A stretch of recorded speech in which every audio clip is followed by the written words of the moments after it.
BBC Nepali सेवाको साँझ पखबाट विनिता दाहालको नमस्कार। आज कार्यक्रममा द्वन्द्वकालमा भएका मानवाधिकार उल्लङ्घनको अनुसन्धानमा नेपाली सेनाले खेल्ने भूमिकाप्रति अमेरिकाको चासो, संक्रमणकालीन न्यायबारे सेनाका प्रवक्ता भन्छन्। नेपाली सेना संविधानले निर्दिष्ट गरेको कुनै पनि पद्धति र प्रक्रियाको सधैँ सम्मान र परिपालन गर्छ। कुनै एकको अधिकार प्रयोग गर्दा अर्काको अधिकार कुण्ठित हुनु हुँदैन भन्ने कुरामा विश्वास राख्दछ। विश्वका केही देशमा देखिएको कोरोना भाइरसको नयाँ भेरिएन्ट डेल्टा क्रोनको जोखिम नेपालका लागि कति? धेरै अप्ठ्यारो अवस्था नहोला, फेरि पनि पूर्ण मात्र खोप चाहिँ कतिले लाउनु भएको छैन, त्यसमा पनि विशेष ध्यान दियौँ। अरुण तेस्रोबाट उत्पादन हुने बिजुलीको व्यवस्थापनबारे भारतीय कम्पनीद्वारा नेपालसँग राय माग र पोल्यान्ड नजिकै रहेको युक्रेनी सहर लिभिभ स्थित एउटा विमान मर्मत सम्हार भवनमा रुसद्वारा क्षेप्यास्त्र प्रहार। तर सबैभन्दा पहिला आजका प्रमुख विश्व समाचार। सञ्जीव गिरीबाट समाचार सुन्नुहोस्। क्राइमियालाई रुसमा गाभेको 8 वर्ष पुगेको अवसरमा एक रङ्गशालामा आयोजित कार्यक्रमलाई रुसी राष्ट्रपति भ्लादिमिर पुटिनले सम्बोधन गरेका छन्। हजारौं उपस्थित रहेको कार्यक्रममा पुटिनले निष्पक्ष जनमत संग्रहबाट क्राइमियाको रुससँग एकीकरण भएको बताए। पुटिनले युक्रेनमा रुसले सुरु गरेको युद्ध वास्तवमा रुसी भाषा बोल्ने सर्वसाधारणहरूलाई नरसंहारबाट बचाउनका लागि गरिएको कारबाही रहेको दाबी पनि दोहोऱ्याए। सरकारी प्रसारकले बीचमै प्रसारण काटेर देशभक्ति झल्किने गीत बजाएको थियो। पश्चिम युक्रेन स्थित लिभिभ सहरको अन्तर्राष्ट्रिय विमानस्थलमा रुसले कैयौं क्षेप्यास्त्र प्रहार गरेको छ। हजारौं शरणार्थीहरूले सुरक्षित मानेको उक्त सहर पोल्यान्ड नजिकै छ। त्यहाँको अवस्थाबारे लिभिभ स्थित बीबीसी संवाददाता जेम्स रेनोल्ड्स भन्छन्, यहाँका सबैजनाले सम्भावित आक्रमणबारे सचेत गराउने संकेत सुनेका थिए। त्यसको केही मिनटपछि 4वटा विस्फोटन भएको हामीले बुझ्यौं। सुरुमा यहाँ विमानस्थलमै आक्रमण भएको हल्ला चलेको थियो। बीबीसी संवाददाताको भनाई। लिभिभका मेयरले क्षेप्यास्त्रले विमान मर्मत सम्हार हुने एउटा भवनलाई ध्वस्त पारिदिएको बताएका छन्। भिडियो फुटेजमा ठूलो विस्फोटनपछि धुवाँको मुस्लो देख्न सकिन्छ। घटनामा एकजना घाइते भएको बताइएको छ। घेराबन्दीमा परेको युक्रेनको दक्षिणी सहर मारियोपोलमा जारी युद्ध सहरको केन्द्रमा पुगेको मस्कोले जनाएको छ। उसले रुसी फौज अनि उसका पृथकतावादी साझेदारहरूले सहरमा पकड बढाएर त्यहाँको अवस्था कठिन पारेको जनाएको छ। हप्तौंदेखि जारी गोलाबारीका कारण व्यावहारिक रूपमा मारियोपोल ध्वस्त भएको बताइएको छ। त्यहाँ हजारौं सर्वसाधारण बिना खाना चिसो मौसमको सामना गर्न बाध्य छन्।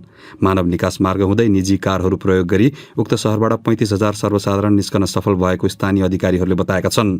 युक्रेनको पूर्वी सहर खार्किभमा शुक्रबार बिहान एउटा विश्वविद्यालयको भवन अनि फ्ल्याटहरू रहेका 2 भवनमा आक्रमण भएको छ। घटनामा एकजनाको मृत्यु भएको र बाँकी 11 जना घाइते भएको बताइएको छ। तपाई बीबीसी नेपाली सेवा सुनिरहनु भएको छ।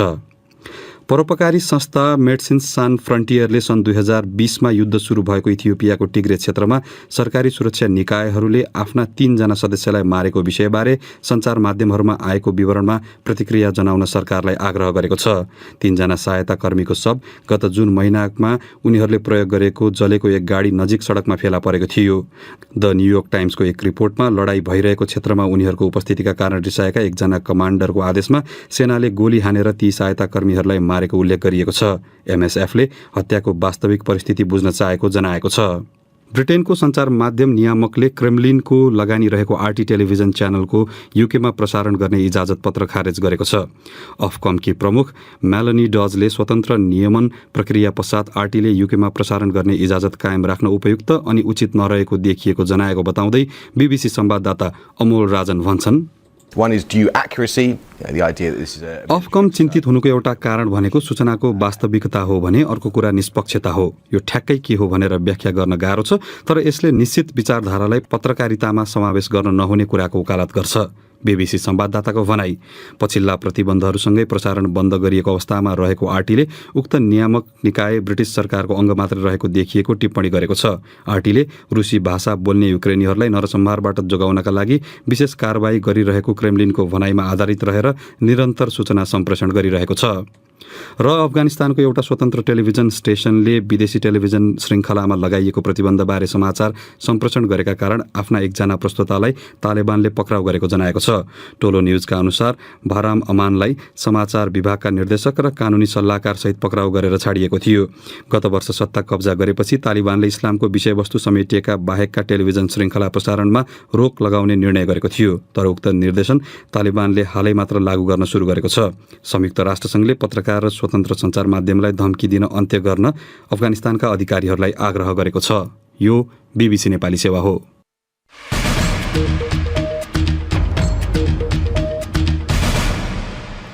साँझपखमा तपाईंलाई पुनः स्वागत छ। संयुक्त राज्य अमेरिकाले नेपालको सशस्त्र द्वन्द्वकालमा भएका मानवाधिकार उल्लंघनको अनुसन्धानमा नेपाली सेनाले खेल्ने भूमिकालाई आफूले काठमाडौँलाई उपलब्ध गराउने कतिपय सैन्य सहयोगका लागि एउटा शर्त बनाएको छ। सशस्त्र द्वन्द्वकाल सकिएको 1.5 दशक बित्दा अमेरिकी संसदद्वारा राखिएको उक्त शर्तलाई कतिपय विज्ञले संक्रमणकालीन न्याय निरूपणमा भइरहेको ढिलाइसँग जोडेका छन्। अमेरिकी राजदूतावास र नेपाली सेना दुवैका प्रवक्ताले दुई देश बीचको सैन्य सहकार्य राम्रोसँग अघि बढिरहेको प्रतिक्रिया दिएका छन्। सुनौ फणिन्द्र दाहालको यो रिपोर्ट। अघिल्लो साता अमेरिकी तल्लो सदन हाउस अफ रिप्रेजेन्टेटिभ्सका तर्फबाट प्रकाशित सञ्चित विनियोजन कानूनमा नेपाली सेनालाई फरेन मिलिट्री फाइनेन्सिङ कार्यक्रम अन्तर्गत सहयोग उपलब्ध गराउँदा मानवीय तथा विपद प्रतिकार्य र पुनर्निर्माण गतिविधि, अन्तर्राष्ट्रिय शान्ति मिशन, सैन्य व्यवसायीकरण र तालिम एवं सीमा सुरक्षाका गतिविधिमा मात्रै सहयोग गरिने उल्लेख गरिएको छ।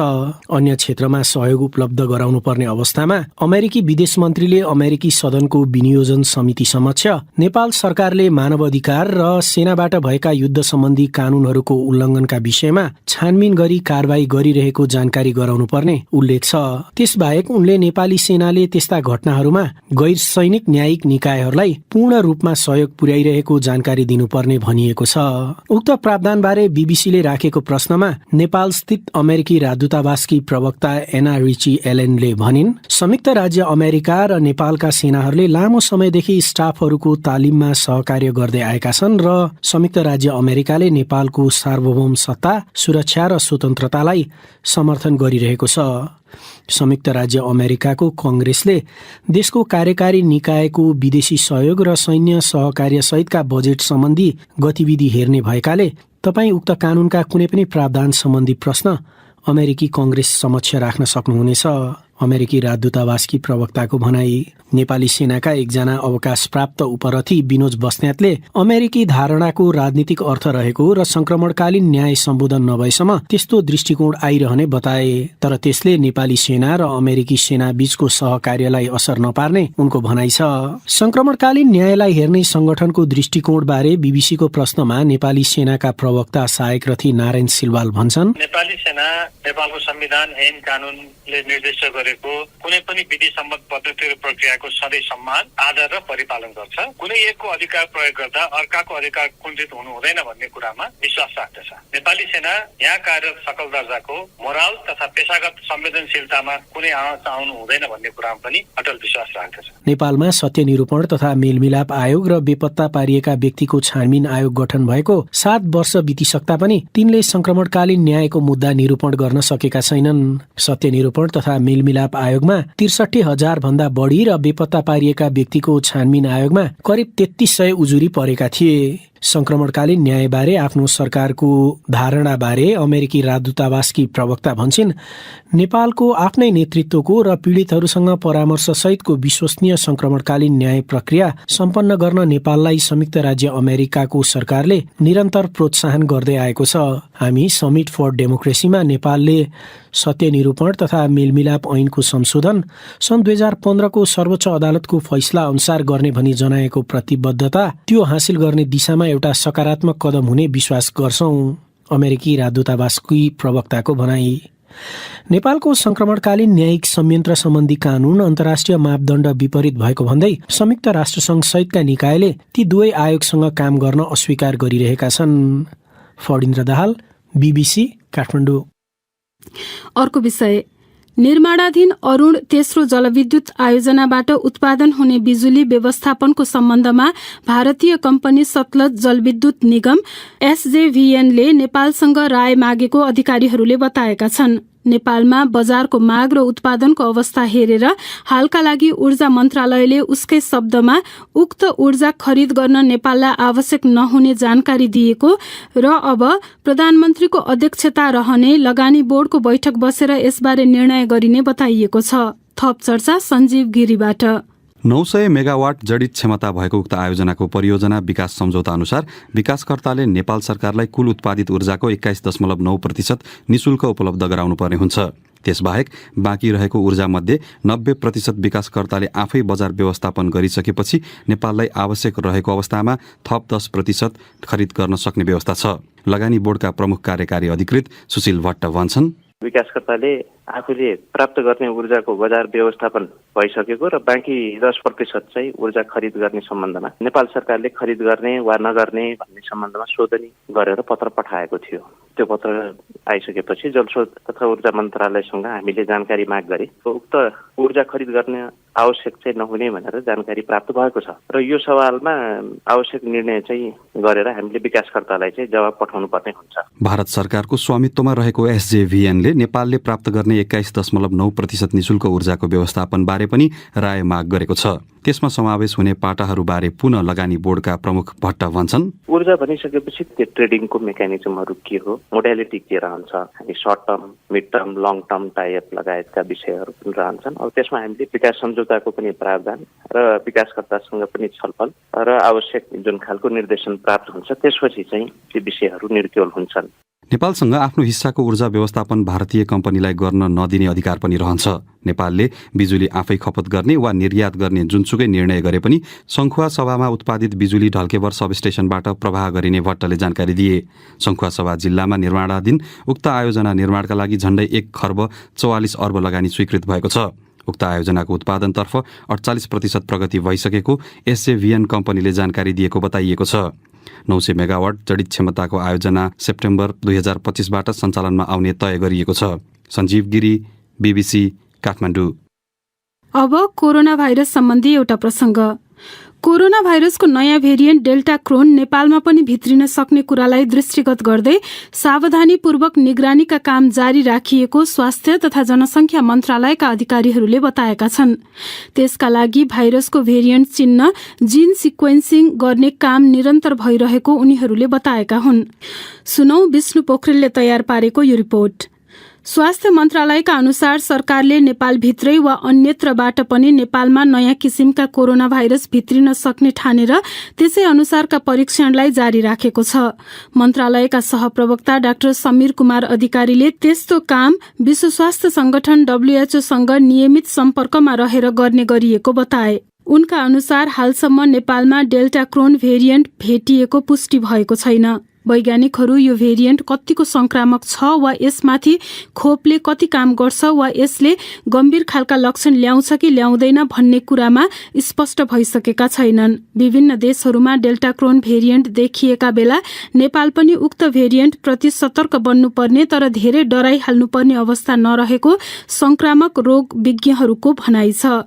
संक्रामक रोग विशेषज्ञ डाक्टर जनक कोइरालाले साथी विष्णु पोखरेलसँग भने, अहिलेसम्म चाहिँ अरू देशको एक्सपिरियन्स हेर्दाखेरि चाहिँ के देखिन्छ भने जसलाई पहिला ओमिक्रोन भइसकेको छ तिनीहरूलाई चाहिँ पहिलो कुरा त हुने चान्स घटेको छ हैन, र भए पनि इन्फेक्सनले चाहिँ धेरै ठूलो क्षति नगर्ला। उनी पहिले नै संक्रमण भएका र खोप लगाएकामा प्रतिरक्षा प्रणाली विकास भइसकेकाले पनि त्यो सम्भावना कम हुने बताउँछन्।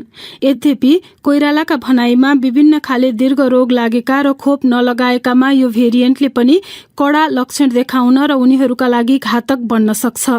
शुक्रराज ट्रपिकल तथा सरुवा रोग अस्पताल टेकुको अनुसन्धान एकाइ प्रमुख डाक्टर शेरबहादुर पुन पनि यो भेरिएन्ट आइहाल्दा पनि चिन्तित हुनुपर्ने अवस्था नरहेको बताउँछन्। त्यस्तो धेरै अब डराइहाल्नुपर्ने धेरै अप्ठ्यारो अवस्था नहोला। फेरि पनि मेरो भनाइ भनेको खोपहरू अब पूर्ण मात्रा खोप चाहिँ कतिले लाउनु भएको छैन, त्यसमा पनि हामीले विशेष ध्यान दियौँ। अघिल्ला लहरहरूमा जस्तै यो भेरिएन्ट पनि भारतमा धेरै फैलिएमा नेपालमा त्यसले प्रत्यक्ष प्रभाव पार्ने विज्ञहरूको भनाइ छ।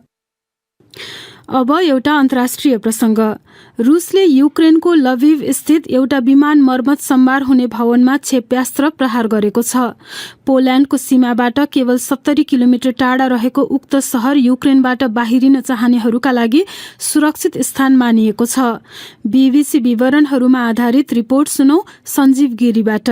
सुरुमा लिभिभ शहरको अन्तर्राष्ट्रिय विमानस्थलमा आक्रमण भएको अनुमान गरिएको थियो। तर पछि त्यहाँका नगर प्रमुखले आफ्नो टेलिग्राममा विमानस्थलमा नभएर नजिकै रहेको भवनमा बम प्रहार भएको बताएका थिए।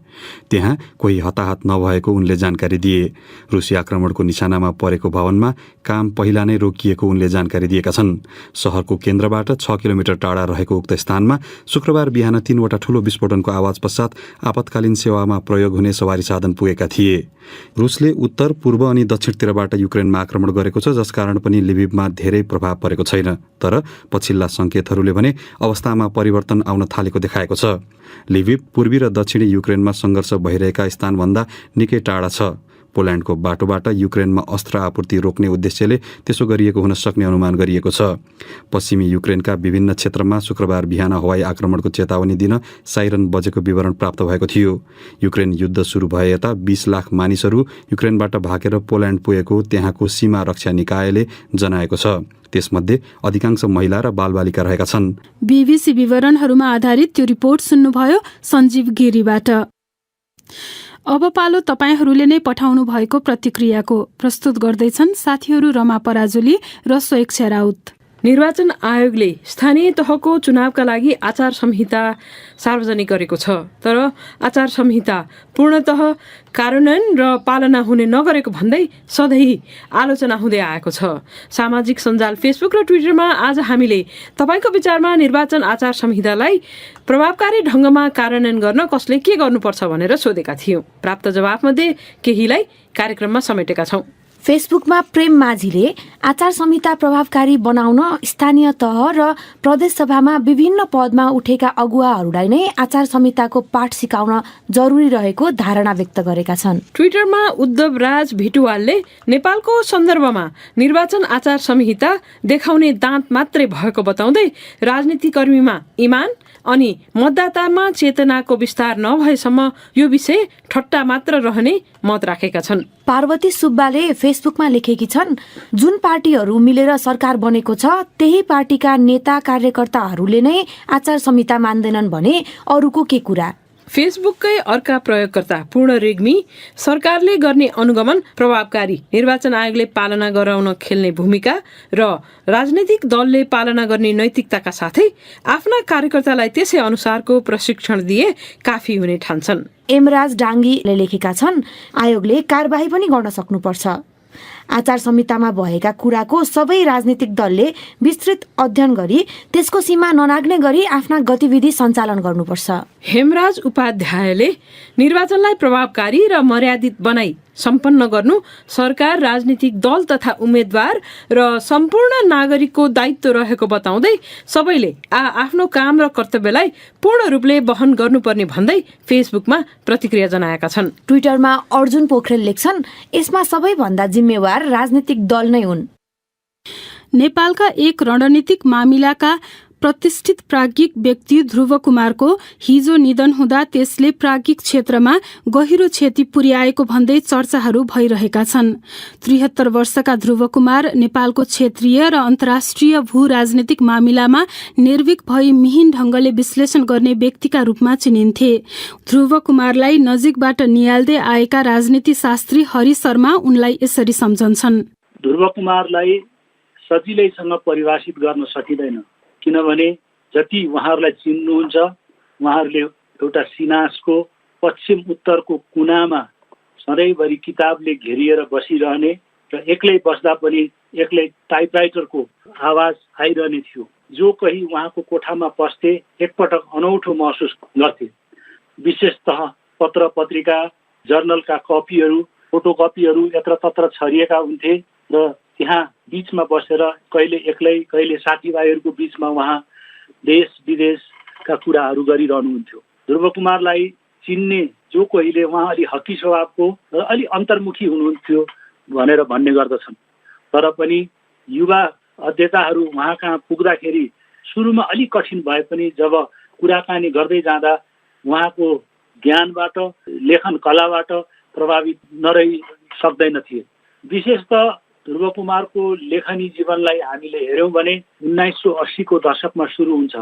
सर्वप्रथम नेपालमा चीन सम्बन्धी अन्तर्राष्ट्रिय विषयहरू, चीनको आन्तरिक राजनीतिलाई हेर्ने सैद्धान्तिक रूपमा र प्राज्ञिक रूपमा हेर्ने उहाँ धेरै कम विद्वानहरूमध्ये पहिलो हुनुहुन्थ्यो। माओस चाइनाज फरेन पोलिसी भन्ने पुस्तकमा जुन किसिमका उद्धरणहरू हामी देख्छौँ, जुन किसिमको विभिन्न स्रोतहरूको उपलब्धतालाई हामी देख्छौँ, त्यसबाट के थाहा हुन्छ भने ध्रुव कुमार मिहिन रूपले विषयहरूलाई केलाउने लेखकका रूपमा हुनुहुन्थ्यो।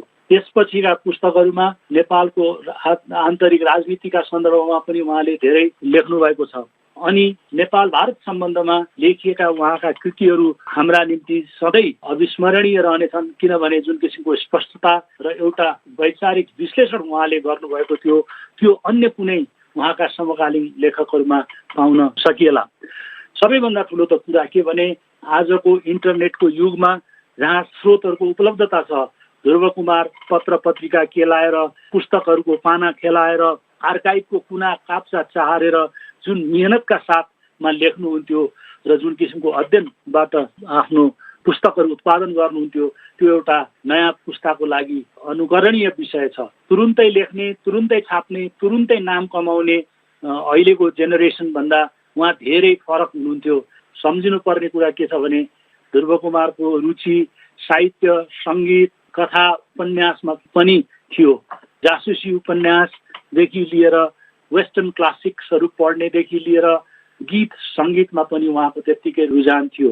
वीरगन्जमा बाल्यकाल बिताए पनि काठमाडौँको नेवार भएको हुनाले तराई मधेस नेपालको विविधतालाई बुझ्न सक्ने उहाँसँग ठुलो क्षमता थियो। आज उहाँ हामी बिचमा हुनुहुन्न, तर पनि ध्रुव कुमारले सिकाएको कुरा के हो भने बाहिरको आवरणभन्दा भित्री गुणहरू, तत्त्वहरू महत्त्वपूर्ण हुन्छन् अध्ययन अनुसन्धानका लागि। उनी थिए राजनीतिशास्त्री हरि शर्मा, हिजो निधन भएका प्राध्यापक ध्रुव कुमारको सम्झना गर्दै। अब खेल सम्बन्धी एउटा चर्चा। युनाइटेड अरब एमिरेट्स UAE-मा सञ्चालन भइरहेको आइसिसी विश्वकप लिग 2 अन्तर्गतको त्रिकोणात्मक श्रृङ्खलामा आज राष्ट्रिय क्रिकेट टोली UAE-सँग 48 रनले पराजित भएको छ। UAE र पपुवा न्युगिनी सम्मिलित श्रृङ्खलामा नेपालको यो पहिलो हार हो। हारसँगै नेपाल विश्वकप लिग 2 को 7औं स्थानमा यथावत छ। थप विवरण निरञ्जन राजवंशीबाट। बलिङमा आशलाग्दो प्रदर्शन गरे पनि ब्याटिङमा फेरि चुक्दा नेपाली क्रिकेट टोली UAE-सँग पराजित हुन पुगेको छ। नेपालका अग्रपंक्तिका खेलाडीहरू कुशल भुर्तेल, आसिफ शेख, दिपेन्द्र सिंह ऐरी चाँडै नै आउट भएपछि दबावमा परेको नेपालले UAE-ले दिएको 169 रनको लक्ष्य पछ्याउन सकेन। मध्यक्रमका रोहित पौडेलले 46 रन बनाएर खेल उकास्न खोजे पनि करण केसी, आरिफ शेख, सोमपाल कामी जस्ता खेलाडीहरू जम्न नसकेपछि नेपाल 15 ओभरको खेल बाँकी छँदै 120 रनमा अल आउट हुन पुग्यो। आइसिसी विश्वकप लिग 2 मा नेपालको यो 5औं हार हो। नेपालबाट ज्ञानेन्द्र मल्लले 28 रन र कुशल भुर्तेलले बनाएको 11 रन सिवाय अन्य ब्याटरहरूले दोहोरो अङ्क छुन सकेनन्। प्रशिक्षक राजु बस्नेत ब्याटिङ कमजोरीलाई नै हारको कारण मान्छन्। टप अर्डर ब्याट्सम्यानहरू फेल हुनु नै हाम्रो सबभन्दा ठुलो दुर्भाग्य हो कि टप 5 मा टप 4 मा एटलिस्ट एक दुईजनाले परफर्म गर्नुपर्छ। माथिको टप अर्डर ब्याट्सम्यान सबै क्लास होइछ, कसरी जित्ने त्यो पनि त्यति रेस्पोन्सिबिलिटी पनि नलिएको हो कि जस्तो लाग्यो। विश्वकप लिग 2 को 2019 देखि 2023 सम्मको 4 वर्षमा 36 एकदिवसीय खेलिने श्रृङ्खलामा सहभागी 7 राष्ट्रमा ओमान शीर्ष स्थानमा छ भने नेपाल 6औं स्थानमा छ।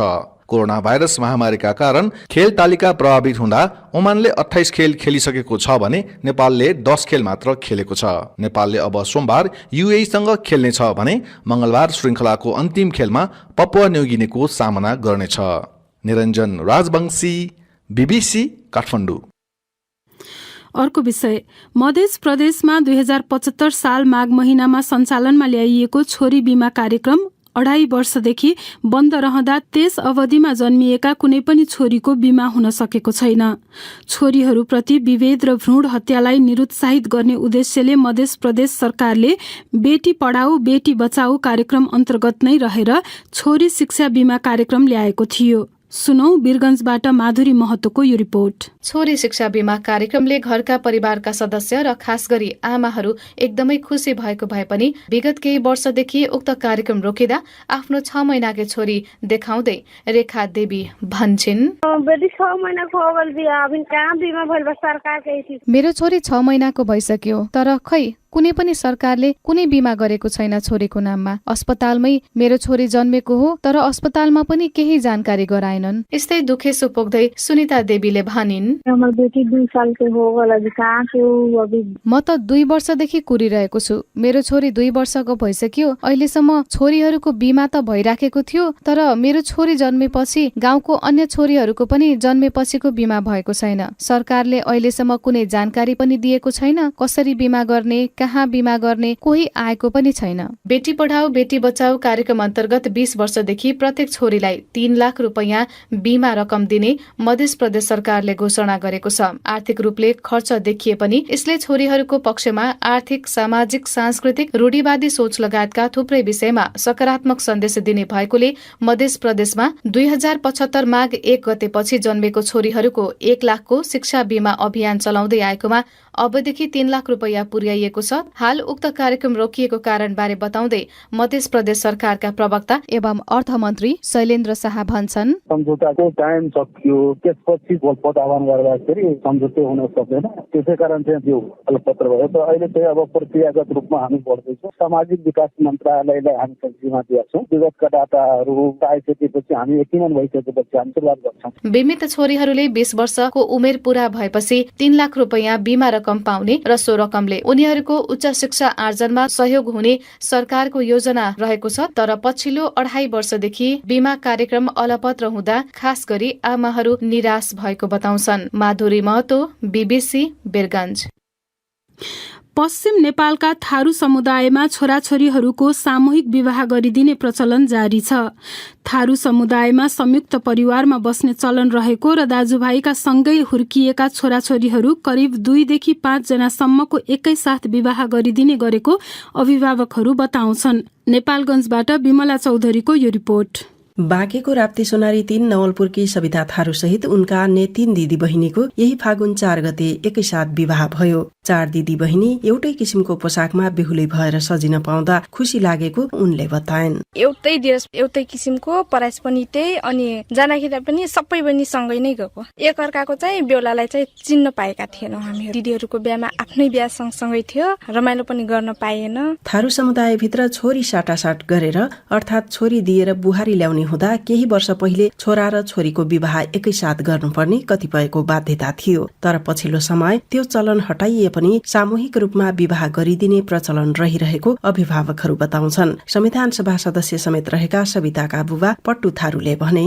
4 भाइ छौं, अहिले पनि संयुक्तै छौं। मेरो माइलो भाइको र साइलो भाइको चाहिँ छोरीहरू बिहा गर्ने भइसकेको हुनाले 3 भाइको 4 जना छोरीको चाहिँ हामीले बिहा गर्यौं सँगै। उमेर पुगेका अरू छोराछोरीको पनि सँगै विवाह गरिदिने योजना रहेको, तर उनीहरूको इच्छा विपरीत जान नसकेको उनको भनाइ छ। छोराहरू पनि छन्, अझै छोरीहरू पनि छन्। म त लगभग 7-8 जनाको विवाह गरिदिउँ भनेर सोचेको थिएँ सँगै एकैचोटि। छोरा र अरू छोरीहरूले चाहिँ विवाह गर्न मानेन, पछि गर्छौँ भने। हाल 54 जनाको संयुक्त परिवार सम्हालिरहेका राप्ती सोनारी 3 खैरहनीका राजगुरु थारूले पनि यही फागुनमा एकैसाथ 5 जना छोराछोरीको विवाह गरिदिएको बताउँछन्। लगातार 2 वर्ष, अर्को साल पनि 4 जनाको बिहा गर्यो। त्यो बिहा गरिसकेपछि नै अब सालसाली बिहा गर्न सकिएन, केही कमाउनु पर्यो, केही सम्पत्ति त जोड्नु पर्यो भनेर त्यसमा ग्याप राखेर यसपालि एकैचोटिमा भनौँ 5 जनाको विवाह गरियो। यसरी विवाह गर्दा खर्च कम लाग्ने राजगुरुको भनाइ छ। एक जनाको बिहा गर्दाखेरि उही पाहुना जुट्ने, उही खर्च एकैचोटि गर्दाखेरि 5 जनाकोमा फाइदा भएको देखियो। तर जति धेरैको विवाह सँगै गर्यो, एकसाथ लगन जुराउन त्यति नै समस्या हुने गरेको पट्टु थारू बताउँछन्। जहाँ हामी छोरी दिएका छौँ उनको घरमा पनि 2-3वटा विवाह गर्नुपर्ने स्थिति हुन्छ। उनले पनि आफ्नो त्यो रुटिनतिरबाट मिलाउनु पर्छ। मैले 4वटा छोरीको विवाह गर्दाखेरि 4तिरै मिलाउनु पर्ने हुन्छ। त्यो सबै छलफल गरिसकेपछि बल्ल चाहिँ टुङ्गिन्छ। विवाह भोजमा चाहिने खानाको परिकारका लागि चामल, बङ्गुर, खसी र कुखुरा घरमै उपलब्ध भए पनि गरगहना र लुगाफाटोमा लाग्ने नगद खर्च मात्र जोहो गर्नुपर्ने हुन्छ। परिवारका सदस्य संख्या धेरै हुने र विवाहमा सबैको नातागोतालाई निम्तो गर्दा करिब 2000 देखि 2500 सम्म मानिस आउने गरेको संयुक्त परिवारका घरमुले बताउँछन्। विमला चौधरी, BBC, नेपालगञ्ज।